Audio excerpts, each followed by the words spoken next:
Si tu dénoues les liens de servitude, si tu libères ton frère enchaîné. Aujourd'hui, nous sommes parvenus à la fin des 3 jours que l'Église nous propose durant la Semaine Sainte pour nous préparer à vivre les derniers jours de la vie terrestre du Seigneur. La liturgie de ce jour nous relate comment le Christ achève sa mission, attire notre attention sur l'enjeu de sa mort imminente et nous invite à nous plonger avec lui dans cette expérience à la fois dramatique et glorieuse, cette expérience de la mort-résurrection.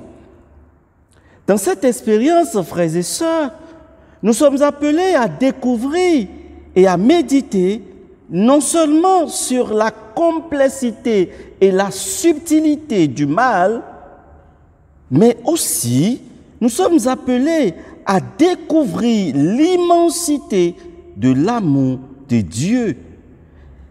L'immensité de l'amour de Dieu qui débouche sur la résurrection du Christ. Comme nous l'enseigne le poème du serviteur souffrant de la première lecture que nous venons d'entendre, Jésus devait subir jusqu'au bout et dans tous les détails ce qui a été écrit sur lui par les prophètes. En effet, tandis que Jésus et ses disciples se préparent pour la grande Pâque, les chefs des prêtres et les scribes aussi préparent minutieusement sa mise à mort. Frères et sœurs, le but ultime de Jésus est de s'offrir sur la croix en remplacement de l'ancien sacrifice. Où veux-tu que nous fassions les préparatifs pour manger la Pâque? Jésus est désormais attendu à Jérusalem et tout se déroule comme dans l'ordinaire. Frères et sœurs, c'est le propre de Dieu de réaliser sa volonté à travers l'ordinaire de l'homme. Seul le Christ savait quelle transformation profonde de la tradition il accomplissait. En utilisant les paroles de l'Écriture et même les éléments de la tradition, Jésus fait allusion à son propre destin en l'insérant en même temps dans la logique de Dieu, son Père, c'est-à-dire dans la logique de l'histoire du salut.